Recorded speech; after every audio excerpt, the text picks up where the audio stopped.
Estamos de volta com mais um Bíblia Fala aqui na RCS, nas manhãs da RCS. Espero sinceramente que tenha passado um ótimo fim de semana. Hoje é segunda-feira. Vamos iniciar mais uma semana abrindo a Bíblia e tentando perceber o que a Bíblia tem para nos dizer sobre a temática que escolhemos para estes meses que vamos ter pela frente. Vamos estar sensivelmente um trimestre a estudar o papel do Espírito Santo, quem é o Espírito Santo, esta pessoa de Deus. Antes de iniciarmos a conversa com o Pedro Esteves, eu quero convidá-lo a abrir a sua Bíblia, se tiver a sua Bíblia por perto, no capítulo 3 de São Mateus, para lermos dois versículos. Capítulo 3 do Evangelho de São Mateus, para lermos os versículos 16 e 17. Diz assim: batizado que foi Jesus, saiu logo da água, e eis que se lhe abriram os céus, e viu o Espírito de Deus descendo como pomba e vindo sobre ele. E eis que uma voz dos céus dizia: este é o meu Filho amado, em quem me comprazo. Pedro, a partir desta passagem que nós acabamos de ler do Evangelho de São Mateus, será que podemos dizer, afirmar que o Espírito Santo é Deus? Olá, Jorge. A questão que colocas, se o Espírito Santo é Deus, é na verdade uma pergunta que há muitos séculos que tem preocupado e ocupado o tempo dos cristãos e até dividido de alguma maneira o universo dos cristãos, não apenas entre denominações, mas mesmo entre diferentes perspectivas sobre o que é o ensino bíblico acerca de Deus e em particular do Espírito Santo. Nós vamos ter aqui todo um trimestre ao longo do qual vamos falar sobre o Espírito Santo e esta semana vamos nos debruçar precisamente sobre a ideia da divindade do Espírito Santo. Tentar esclarecer de uma maneira o mais clara possível e bíblica se podemos afirmar efetivamente que o Espírito Santo é Deus. Mas permite-me uma rápida nota prévia para dizer que a pior coisa que se pode fazer em relação à pessoa do Espírito Santo é perder todo o nosso tempo a debater numa tentativa de provar que Ele é Deus ou, se quiséssemos, se Ele é Deus ou não é. Porque esse debate, embora tenha o seu lugar e seja importante, se nos reduzirmos a esse debate, chamemos-lhe assim, na verdade eu creio que passamos ao lado do principal, que é o facto da Bíblia ensinar que a bênção da presença do Espírito, da influência e da ação do Espírito na vida do crente é possivelmente a maior de todas as bênçãos e virtudes na vida do crente. Mas esse debate, infelizmente, existe, não é? E existe provavelmente porquê? Porque se quisermos definir o Pai, é relativamente fácil ou mais acessível na Bíblia definirmos o Pai. Jesus, então, com o ministério que ele teve na Terra, mesmo sendo Deus, percebemos claramente, mas a divindade do Espírito Santo é talvez apresentada de uma forma mais sutil.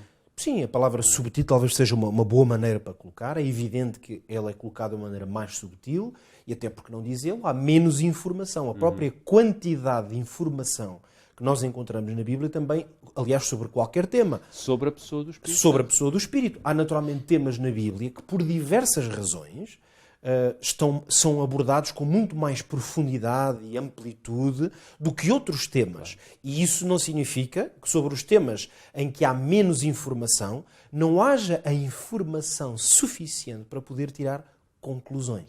Até porque o Espírito Santo, podemos não conhecê-lo muito como pessoa de Deus, mas conhecemos o seu trabalho e a sua dinâmica. A sua obra, a sua ação, essa é clara e é absolutamente central.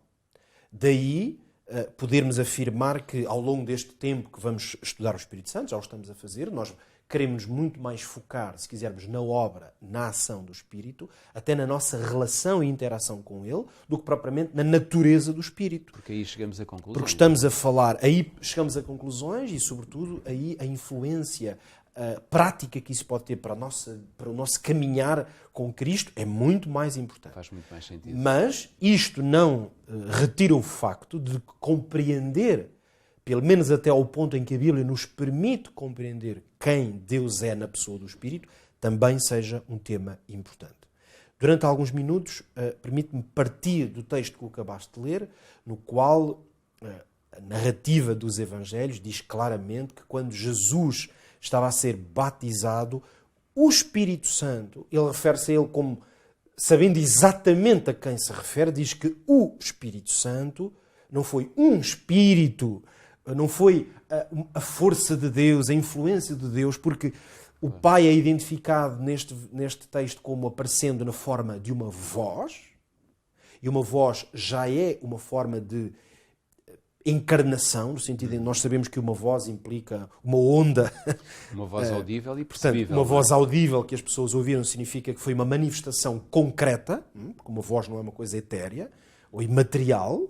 Podemos não ver a voz, mas a voz sabemos que fisicamente corresponde a um espectro, a uma frequência, ela existe. Portanto, o Pai emitiu uma voz, Jesus, o Filho encarnado de Deus, estava nas águas do batismo, aquele a quem o apóstolo João disse que era o Verbo, e o Verbo era Deus, e o Verbo no princípio estava com Deus. Portanto, Deus em palavra, em carne, estava ali, e o Espírito Santo manifesta-se na forma de uma pomba. A outra parte de Deus também aparece. Deus e é visível de alguma também forma, ali está, na pessoa do Espírito, torna-se visível, e nesta maneira, este texto, e notemos, isto para fazer um pouco de sintonia com o que eu disse na introdução, este texto não está escrito como que numa tentativa de fazer apologia do Espírito Santo. Claro. Nós, aliás, temos que nos lembrar, isto creio que até já o disse aqui noutras ocasiões, e possivelmente vamos repeti-lo, não há problema, há coisas que devem mesmo ser repetidas. A Bíblia não discute Deus, a pessoa de Deus, de um ponto de vista filosófico. Claro. Ou seja, a Bíblia não faz um exercício que nós, na linguagem humana, até um pouco mais técnica, chamamos de apologética, que é uma tentativa de sistematizar argumentos a favor ou contra alguma coisa. A Bíblia, portanto, não faz uma apologia de Deus, não tenta provar aos homens que Deus existe por A mais B para nos fazer concluir alguma coisa. Apenas nos diz que Ele existe. A Bíblia diz-nos que Deus existe, esse é o ponto de partida, essa é a referência, esse é o padrão. A Bíblia diz que o que Deus faz. Ora, o Espírito Santo aparece na Bíblia dezenas e dezenas de vezes, referido de forma direta ou indireta, e, portanto, neste texto, o que é que nós encontramos? Uma referência direta à pessoa do Espírito, a forma como ele apareceu e foi visível.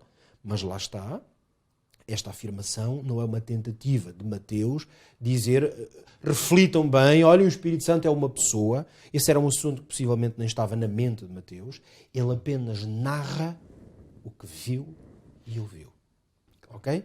E neste caso, ele, os discípulos que ali estavam e outras pessoas, viram Jesus Cristo nas águas, ouviram a voz do Pai e viram aquela pomba, aquela forma de pomba, e ele reconheceu, ou Deus mostrou-lhe que era o Espírito Santo.